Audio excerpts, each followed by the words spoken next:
welcome to Mock the Week. I'm Dara Briain, and joining me this week for our final ever show are Rhys James, Zoe Lyons and Ahir Shah, Angela Barnes, Hugh and Alasdair Beckett-King.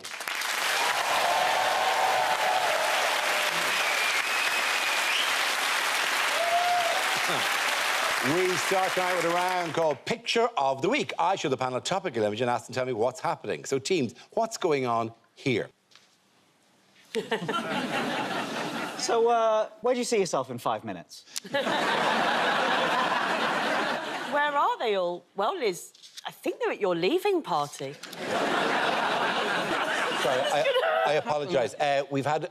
this is the second week of being in the studio, and for some reason we get lots of flies in the studio, so I brought an electrified tennis racket. I will get that fly before the end of the show. That's just a thing. It's going to happen. It's not really a major part of the show, but the fly is really pissing me off. I managed to catch the fly last week just with my bare hands. Yeah, well, I like technology, my friend. None of yours, well, I will deal with the fly. Carry on, yes. Is it Jeremy Hunt going, for the purposes of the tape, Jeremy Hunt interview with Liz Truss, charge willful destruction of the economy? Is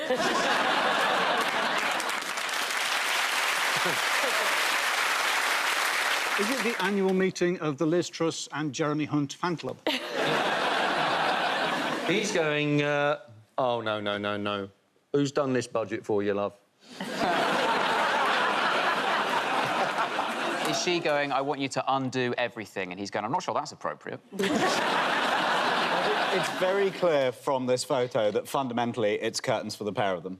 Yeah.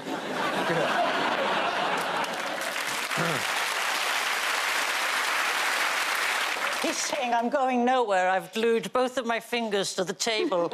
Yeah. She's going, it wasn't me, you see. They told me to do it. That's why none of them are here. Why are there two chairs at the head of the table? Who chairs these meetings, Ant and Dec?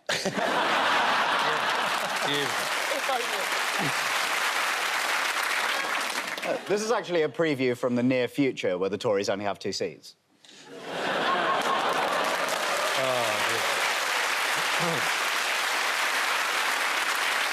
Does anyone have the correct answer, please? That's Jeremy Hunt and Liz Truss. Absolutely right. Thank you very much, Hugh. Very good. Yes. At the time of recording, Hunt is still the Chancellor and Liz Truss is still the Prime Minister. Literally could just do a series of these, just on the off chance. Of course, just after we recorded this, Liz Truss was mounted into a catapult and fired into the sun. It could be anything. Liz Truss was taken out of Downing Street on a gurney, muttering the words, I took decisive action, I took decisive action, I took decisive action. As the doctor says, she'll get all the care she needs. It is. There is a sort of irony that we have been cancelled, but we're still likely to survive longer than Liz Truss.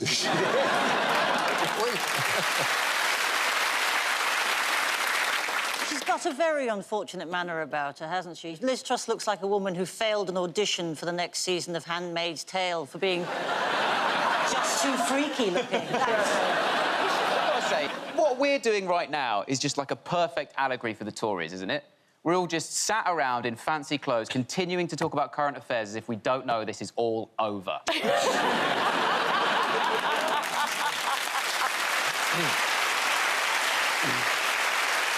I mean, look, I'm all for this fancy dress code, but it does feel a bit on the nose. We've now dressed like the band on the Titanic. It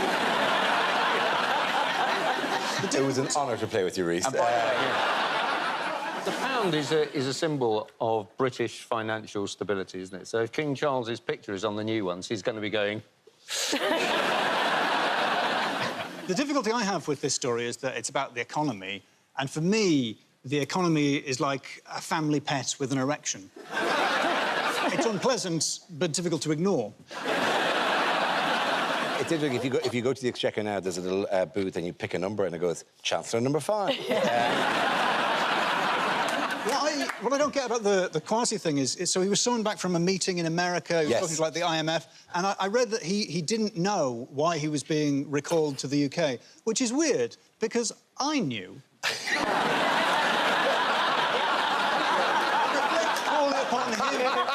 That he was like, a surprise party pour moi. But he says he didn't have a clue that he was going to be sacked, but he's pretty low on the list of things he didn't have a clue about. Doesn't the Chancellor move into number 11? Yes. Do you think he even had time to, like, put any posters up? I bet he didn't even unpack his toasty maker. I mean, like, not to give it away, but I was on holiday when we were told that this was cancelled, like, whatever. But it was fine, because I was on holiday, so I just ordered some booze. They didn't call me back. But that's the holiday. We can sack you to your face. That's the difference between you and I, you having that lovely glass. I genuinely, when I got the phone call about Mock the Week being cancelled, was washing fox shit off a cockapoo. I'm glad you finished that sentence.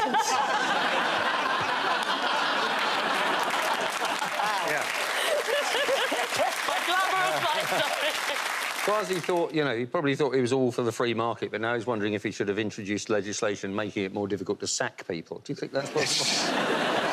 He's probably thinking, never mind, at least I've got a good pension. Oh, no! It's easy to criticise Liz Truss, but I think she's done what no other politician could do, which is make the Labour Party electable. It's a very good day, however, for the careers team at her old school, because she has gone on record as saying that her old school didn't recognise my potential. Turns out they nailed it. Sorry, are we seriously just going to sit around this whole show talking about the news? I just thought it was the last day. I thought we'd, like, play board games and stuff. I brought Uno.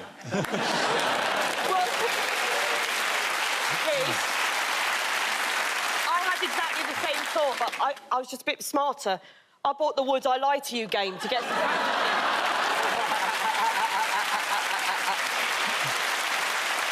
Angela? True. Yeah. Meanwhile, what's going on here? Imagine being such a boring president. You can turn up in an ice cream parlour and the people there are just on their phone. Is he saying this is a 44 Magnum, the most powerful ice cream in the world?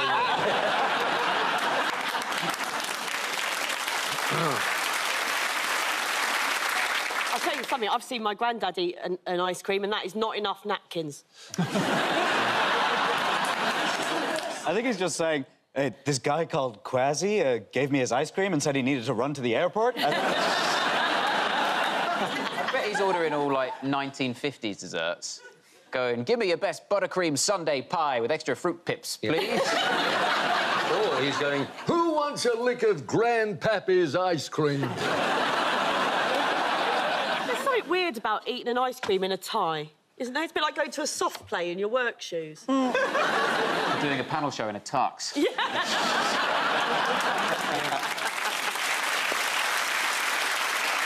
You're going, I've got brain freeze and I haven't even eaten the ice cream. The only cones that Republicans like are the white ones that go over the... Sorry, too edgy.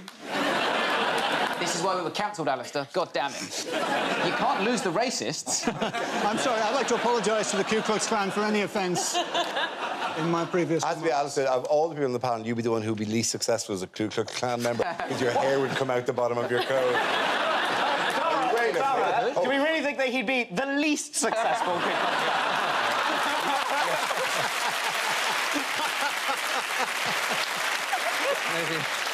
I suppose that's an excellent point. At the end of the round, the points go to Ahir, Zoe and Rhys.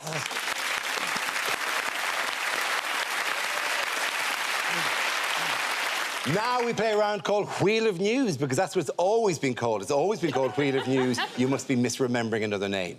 This game involves Rhys, and you know what? Since the last time, me. I'm going to have a go. So while we make our way to the performance area, Hugh, you come and sit down and do the reading on this. Thank you very much. Oh, that's why you've put on trousers this year. Yeah. Oh, no, look. I'll do that. OK. Right, OK, what do I do? You read all the way through there. OK. This round is a stand-up challenge. I launch the Wheel of News, and wherever it chooses to stop, one of our performers must step forward and talk about that subject. And the winner is whoever I think is the funniest. OK, here we go. Spin the wheel. So the first subject is parties. Who wants to have a go about that? I'll do it. I get invited to a lot of parties, usually as a waiter. The parties have changed as I've got older, you know. Recently, I had to go to a murder mystery party because it's not enough to go to a dinner party anymore and just wish you were dead.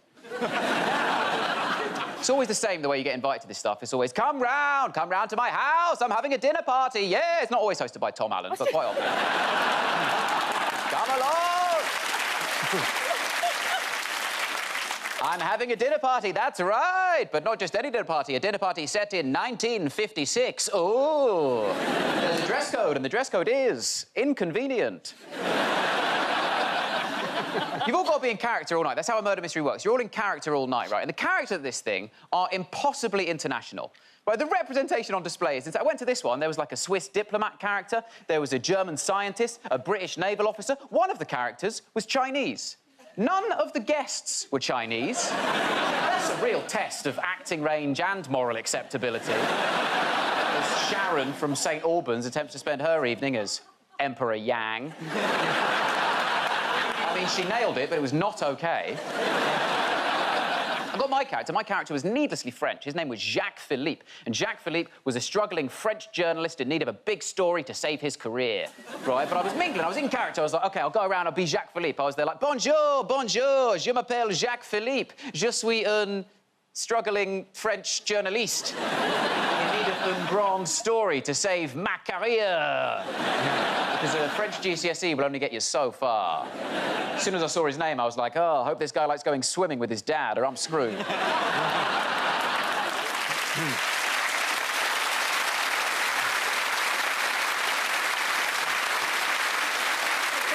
that leaves us with Dara, so let's see what your topic is. Spin the wheel, please.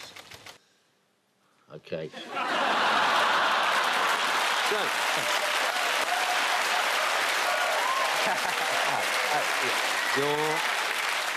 Your topic is job loss? Yeah. Let's spin it again. OK, let's spin it again. Spin it again. Is that an option? Yeah, it's always been an option. Yeah. Did you not know that? You don't have to take the first I thing. just had to improvise a Tom Allen impression. No, you can always go for another topic. Let's get something completely different. OK. Yeah, let's go for another one. Let's spin the wheel again.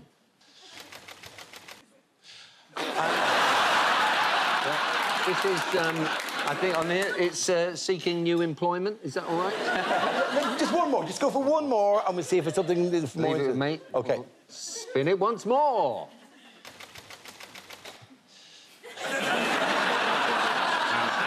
Slightly incomprehensible, but this is retirement. Yeah. Yeah, I get that.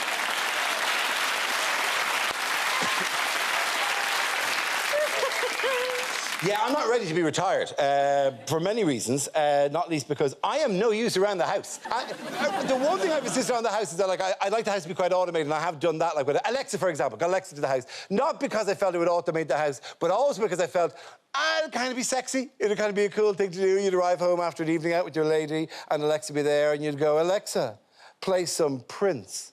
And then the sweet, funky music would start, and it would all be a lovely mood. Like, but obviously, the limitations of my accent and voice recognition are as you go, Alexa, play some Prince, and Alexa will go, printing documents now.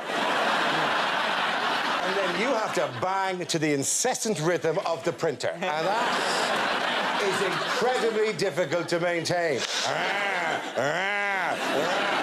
Jesus, those things are relentless. I'm not a young man anymore, but I can do 3 minutes of that speed tops before I'm praying for a paper jam or any kind of cartridge problem, right? But I did put all the others. There's an app you can put all the stuff on your phone onto. The lighting, all this kind of stuff, like whatever. All that kind of stuff, like whatever. Never necessarily that smart, like whatever. The lighting, for example, wasn't a great idea because I'd often be woken very middle of the night. I'd be going, oh, the lights, whoa, what are the lights doing on? And then realised that my wife, on the train to work at 7 a.m., had simply taken out her phone and gone, time you got up, bang. So, this is escalating.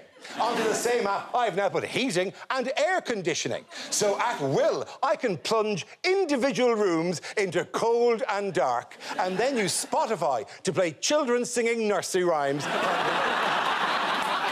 I I did this while I was away on tour one day, and then I rang my wife to see if she enjoyed my little joke. And she said, "You seem to have forgotten that I was on call tonight. I'm actually at work." But I just had a text from the babysitter, and she's shitting herself. Well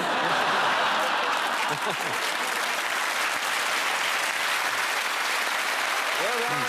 At the end of that round, I'm going to give all the points to Dara, because then at the end of the game, he's going to give all the points to me. That's it! Very good.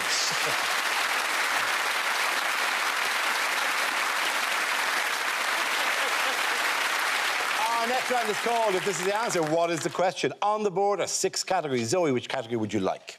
Let's go with home news, please. Home news it is. If the answer is 17 years, what is the question? Is it when will I hit my sexual peak? What's the maximum amount of time you can reply to a text with, "Sorry, just saw this"? Is it, let's be honest, best case scenario, what Jubilee does Charles make? I said best. I think it's when I take my bra off, how long do my breasts swing like a Newton's cradle? Is it how long do you have to spend in prison until you become an old guy with the book trolley? Until what age did I think when a group of men live together, their boners sync up? I will be taking no further questions. Is it where I come from, what age do you start being a MILF? How long into a relationship is too long to turn to your partner and say, "So what kind of music are you into?" How long have I secretly preferred "Have I got news for you"?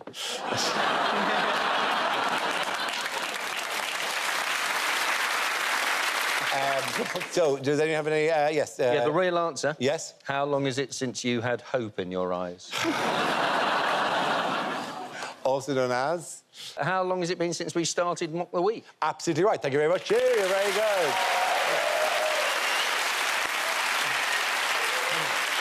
Yes, the question I was looking for was, how long has Mock the Week been on TV? This is the news that after 17 years and 232 episodes, Mock the Week is coming to an end. So, how do you feel about the show ending? Not great. Yeah. But I think we've got an opportunity here. Obviously, we've dressed up. We've got to think about what the final shot of the whole thing's going to be. Right. My suggestion is it's Lily Allen playing an acoustic version of the theme tune as a megabus slowly disappears. While we're having a sort of touching, emotional moment, I think I'd just really like to pay tribute to all the female panellists that came before me on this show. So thank you, both of you.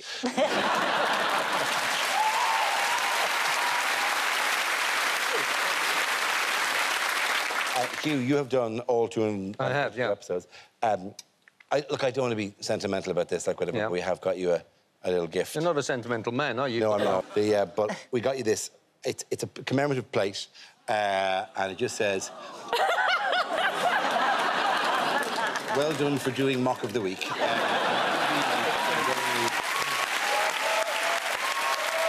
Well, there's only... The man said, look, it's totally unique. It's just you. That's the only one in the world. That's Yeah, absolutely the only apart one from the one that I've bought you. Dara, I got you a card and a gift. Did you? Yeah. I got you a card. Here you go. First of all. Do I open the card first? Yeah, sure. OK. Enjoy your retirement. Good luck. Good luck with everything. Yeah. You put £5 in. And here's your gift. Oh, wow, you got me a gift. A lot of thought went into this. Oh, really have. It's a copy of Bus Simulator 16.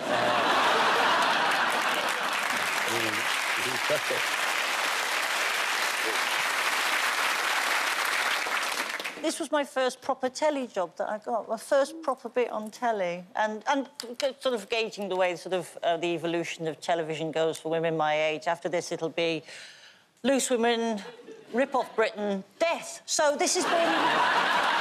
Yeah. This is thanks for the clinical. I am so looking forward... I mean, you know, people have said, what is your favourite moment in the show? And it is... My favourite moment has not yet happened because I know how much you want it, Dara, and I'm really looking forward to the last time you press that buzzer and it launches you into space.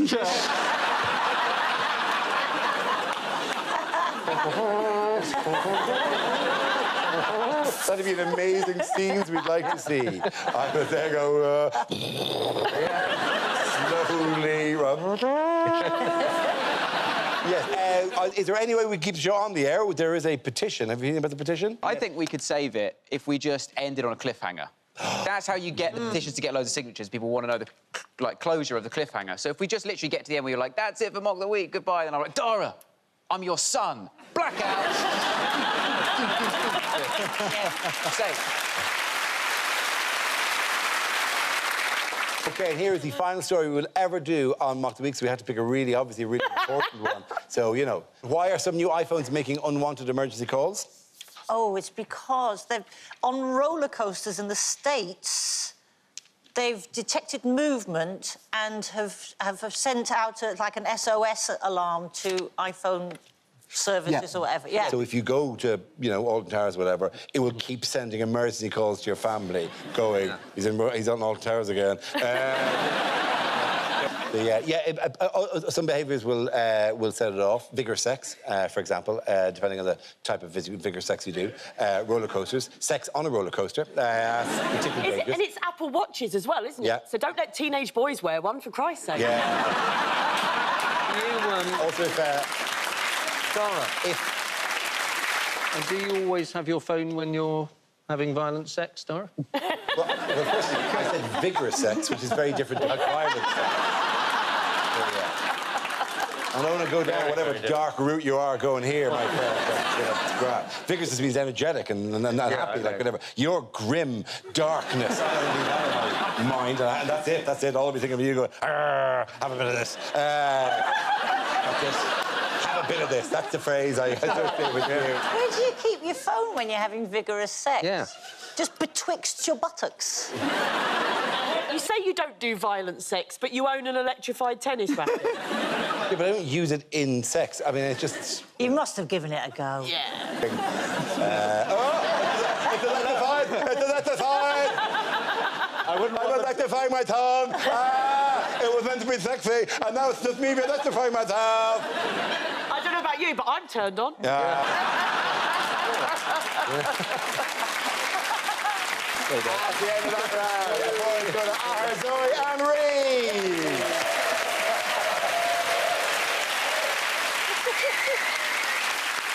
Now we come to scenes we'd like to see. So if everyone can make their way over to the performance area, I'll read out this week's topics, and then we'll see what our panellists can come up with. OK, here we go. The first subject is things you wouldn't hear on a makeover show. So we've put Steve in a Millwall top and some tracky bottoms. You're watching Straight Eye. And to prove I really do think Kate looks better after the makeover, here I am touching her with a barge pole.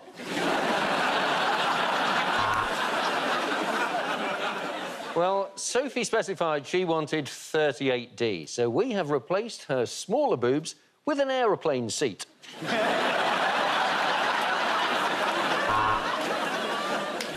Michelle, you wanted to feel 25 again, so we've given you 50 grand's worth of student debt. I call this look Gandalf at a wedding.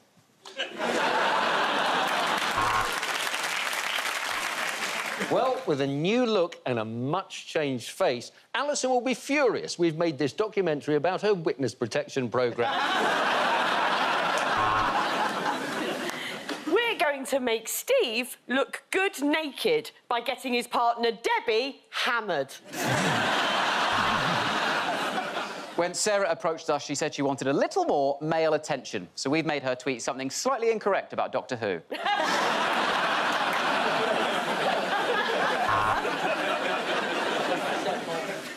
The channel would like to apologise for last week's episode of Look Good Naked with Jacob Rees-Mogg. Some things you really can't unsee. And why does a penis need a monocle?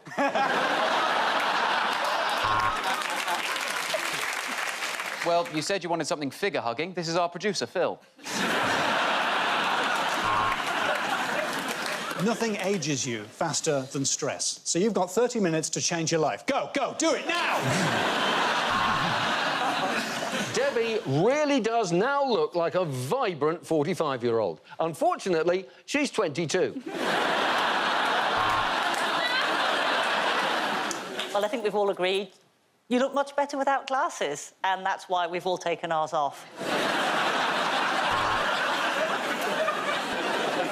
Brian has conflicting emotions about his hair transplant.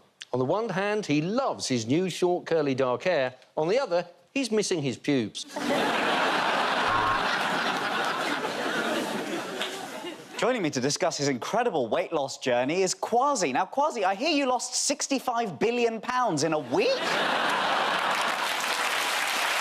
Unbelievable. The last topic is unlikely things to hear on Mock the Week. After you.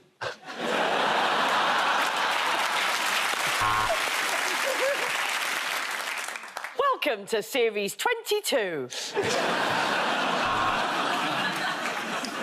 What I've actually never told Dara is that I've connected his buzzer via Bluetooth to my love eggs.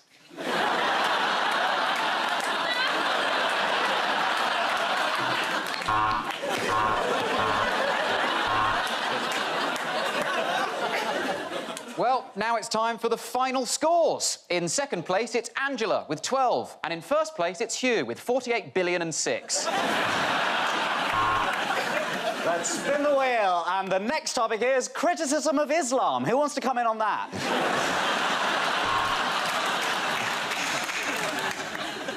And the show has been saved by an anonymous benefactor. Still the same old show you know and love. Now time for our first round. Ooh, isn't Putin handsome?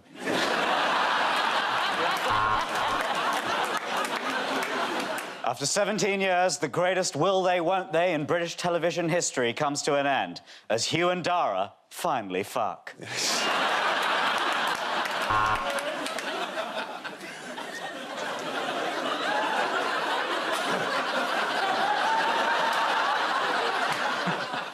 Vigorously.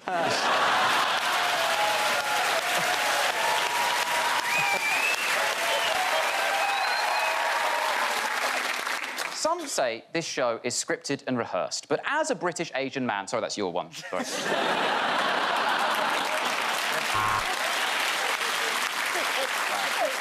And on this week's episode, 4 women.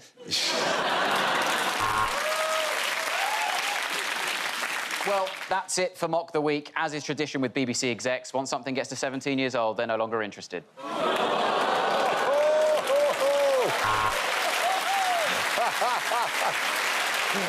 Cancel us. At the end of that round, the boys go to Angela, Hugh and Alasdair.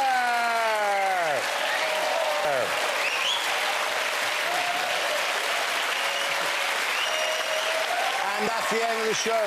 This week's winners are Angela Barnes, Hugh Dennis and Alasdair Beckett-King.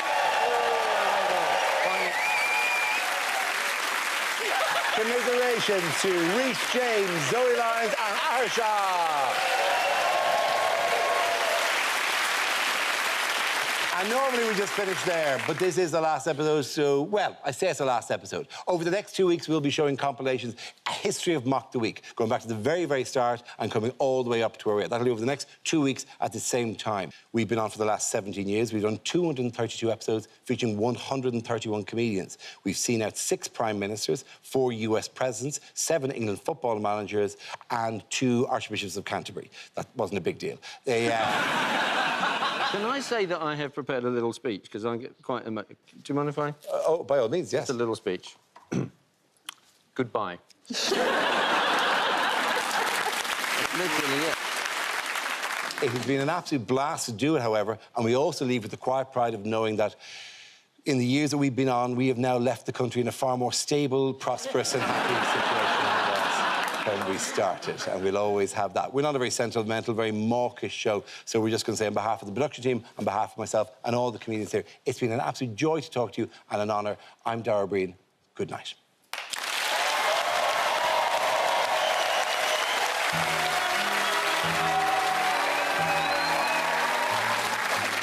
We'll meet again.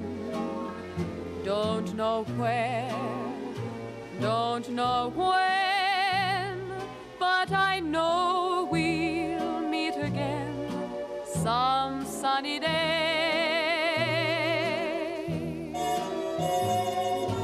Keep smiling through like you always do, till the blue skies drive the dark clouds far away.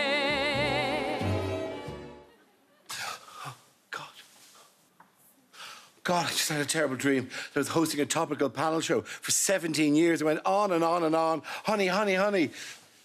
Yes, Dara? No!